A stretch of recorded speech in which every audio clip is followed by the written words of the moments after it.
and want to see Johnny here tonight, and that's fun for us to see the bigger crowds come. But Rocky and I think, follow Twitter quite a bit to see if we're going to get Johnny or any rehab. So we're always looking because it's something fun for us. I think we got a lot of Cardinal fans on staff, so it's fun to see a guy here from St. Louis. Yeah, it's like a week-long process getting ready for it. We were on the road, which added, I guess, a couple degrees of difficulty too. Is that announcement was being made, but for you and Brendan and Rocky, Ryan in the ticket office probably has the most to do as soon as we get those tickets on sale.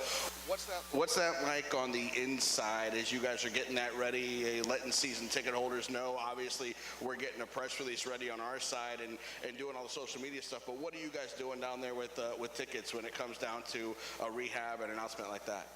I think a lot of it just going through the process, make sure we have the people at the box office have plenty of coverage there. The phones are going to be busy, getting all the sales staff, all 7 people on the phones, calling everybody, letting them know that we've got a rehab going to be here. So I think just really getting the word out as much as possible, because unfortunately some people just don't know, but the more we can tell, the more people get excited. So it's really just going through the process and making sure I's are dotted and the T's are crossed, and make sure we're covered everywhere that we need to be.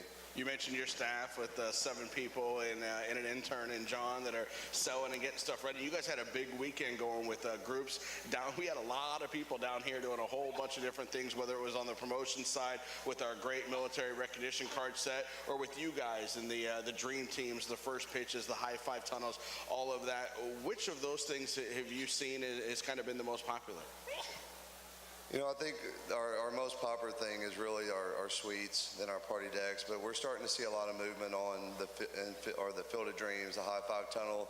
That's fun for me. I love seeing the kids out here. I think, Saturday night we had a team out here, and just knowing a kid got to stand next to Johnny, I think that was something fun for him, and he didn't even know until he got here. Right. So, seeing the kids, getting excited, being around the players, whether they're a Cardinal fan or not, I think that's just the fun part, seeing really their faces light up when they get to be out here. And it was a great weekend. We had a blast, and it was really a weekend we had really kind of circled, like, right. Hey, hope this is where it picks up for us. Yeah, kind of the luck of the draw on those dream teams. I remember we had one way back when Kerry Wood was the starting pitcher, and the kid runs out there to get the autograph. Had no clue before he came to the game that he'd be running out there to the mound with a major leaguer doing the rehab. So just kind of luck of the draw with that and where you go. And for you guys too, on that big weekend, we had the parade here, the part of the pre-K day with PNC Bank. The reading program has been huge this year. It's been a lot of fun watching those parades develop, and you look out and there's almost completely circled the warning track on a couple of these parades so far. Yeah, Kate Voss did a great job with that. It's something she takes a pride in, and she does a great job being in contact, making sure they're here. We had a few that didn't work out well, but the last 2 did well. So it's fun to see the kids and really honor them for sticking to education. It's important for them in reading, and having kids now, having a 4-year-old is something that I've got to start pushing. So, it's fun to see the kids here doing different things, to catch in the field. Anytime we can get kids involved, I think that brings a whole new element to a game and the presentation. You guys also had a Girl Scout sleepover the weekend. Did you get rid of all the donuts yet? No, I've still got about 10 or 15 boxes in my office, so maybe if somebody buys a package today, I'll give them some donuts. That's the perk of having the Girl Scout nights, all the donuts left over. Is that how you got people to volunteer to spend the night? This one we kind of took it easy. Matt, Kate, and I took this one, and the rest of the staff will help out in the Boy Scouts, just a little bit bigger. But it's a long night. Not a lot of sleep, but it's fun here. The girls had a blast, and that's what it's all about. A lot of groups coming out over the weekend. We've got a big night on the next homestand, Teacher Appreciation Night. I know today was the deadline for ordering tickets on that and getting that going, and John's put in a lot of work on that side with it, with your staff, and should have a big crowd on that Thursday night, which we should. By the way, you want to grab that side? We'll model this. This is for this Thursday. So we've got 2 Thirsty Thursdays coming up. This is our adult batting practice jersey giveaway for this coming Thursday, for the Thirsty Thursday. And then next Thursday, we've got Teenage Mutant Ninja Turtle Night, fireworks, and Teacher Appreciation Night. So kind of a little bit for everything. You got Teenage Mutant Ninja Turtles for the youngster. We're both fans as well. That's in our age range from the original TV show. Now with the movies out, and then we've got the fireworks, and we got the Teacher Appreciation Night. So back to back Thirsty Thursdays over the next 9 days. Yeah, we've got a lot going on the second. With the Teenage Mutant Ninja Turtles, it's also Dunlap night, so we'll have a lot of people from Dunlap here. The teachers, it's just our way of thanking all the teachers for what they do. I think they're really underappreciated for what they do with their profession, and it's just something that we like to do here. It's going to be a great crowd. We'll have the 1A, 2A high school teams will be out in right field prior to the game with the state tournament next weekend. So should be a great crowd. We're really excited about it. It should be a fun night to get excited about it. And of course, having the Ninja Turtles here, we get to wear some Teenage Mutant Ninja Turtle stuff, so it'll be fun to do. We both had the dress up going, but we were opposite on Sunday. I had the Superman shirt, the red. You had the Batman, and you threw in the cape too. I guess that's an advantage of having a kid, that you already had something with the cape ready to go. So what have you got planned for June, some of our upcoming events?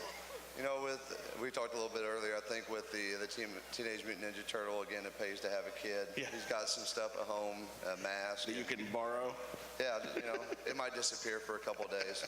But, we've got, the mask, we've got the little shell in the back, some different accessories that go with it. Yeah. So we'll have a little surprise go out there. All have right. some fun with it. Then we got Star Wars night coming up. That's the one I'm getting ready for. So that comes up on June 11th, and we've got the jersey to go with that. The characters will be out here, and we'll make sure we get dressed up for that night. What do you guys got going on group nights as we turn the calendar to June here? We actually only have 9 home games in the month of June. 2 of them are the first and second. Then, as you mentioned, we've got the high school 1A, 2A state title and semifinal state title games here that Friday and Saturday, the 3rd and 4th. So we go out on the road to Cedar Rapids and Burlington, come back and play, 3 against Clinton, and leave again, come back and play 4 against Burlington, and then that's it. Then we're gone till the 1st of July. But on the sales staff, what are you guys kind of focusing on here as we finish the first half at home?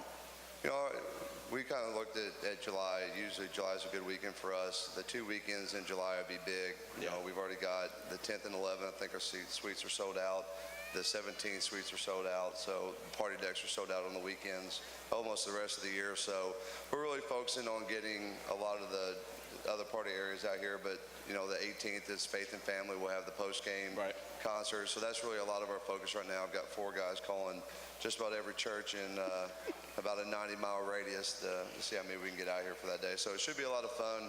The rest of the year, weekends are going to be busy. Now we're just trying to figure out how we get people here on Monday through Wednesday. Well, there we go. So we got it covered. Started this weekend, and actually this weekend the 4 games, the biggest 4-game series against the same opponent that we've had since this ballpark opened. And actually, this ballpark opened 14 years ago today, May 24, 2002. So I guess happy birthday to Dozer Park, as we got this ballpark open 14 years ago today. But that first weekend against Kane County, we had 8,800 here on the first night and the 3rd day for a day-night doubleheader, Thursday and a Saturday. And after that weekend, the last 4 games we just had were the biggest 4-game series we've had in the stadium's history. So that's got to be, I know as a staff, something we're really proud of. And a big thanks to everybody in Central Illinois for coming out and supporting us the last 4 days. Yeah, I mean, it's been big. I think our staff from top to bottom really puts in a lot of hard work. The sales staff makes the calls. Ryan, Mandy, and their staff in the box office, I mean, they're probably the most underappreciated. They have to process everything, and we give them short deadlines to get things done. But it's really, top down. Katie, her staff gets the fun on the field done, and it all comes together. And it was nice. The Cardinals threw a little bit of a bone, so we'll take that. That's right. I think we had a good crowd, good base anyway before that. So we should have teamed up in that contest to make sure Mandy didn't win. She still might have gotten both of us, though. I'm not sure how that worked. She got it covered. She got some help, I know. Yeah, well, that's fine. We try to do something, but it's good to let them win every once in a while. Right. But I did forget somebody. We have to give a shout out to Allison. So Allison does all our graphics. I literally just came to her at 4 o'clock and said I need something done in like 30 minutes. So sometimes I put some stuff on her plate, but she's probably the behind the scenes that nobody knows, and she does a great job with graphics and on the video board for us. Got it all covered, and everybody getting the work done and ready to go tonight. Katie and her crew are ready to entertain. Jason, I know you got to go get upstairs, and I'll be right behind you. Thanks for your time. Appreciate it. Oh, thank you. Jason Mott, our Vice President of Tickets and Sales Service, as the Chiefs get ready to take on Kane County again. These are the jerseys. Hold it up right side this time. These are the jerseys for Thursday's giveaway, the adult replica batting practice jersey, first 1,000 fans, 13 and over on Thursday. Get these tomorrow on the Wednesday. Hebrew National Dollar Dog Wednesday, so dollar dogs, dollar sodas, and dollar ice cream sandwiches, both tomorrow and Thursday, 7 o'clock start. Sit back and relax, enjoy, make a lot of noise, cheer on the Chiefs. We thank you for spending your Tuesday with us here at Dozer Park.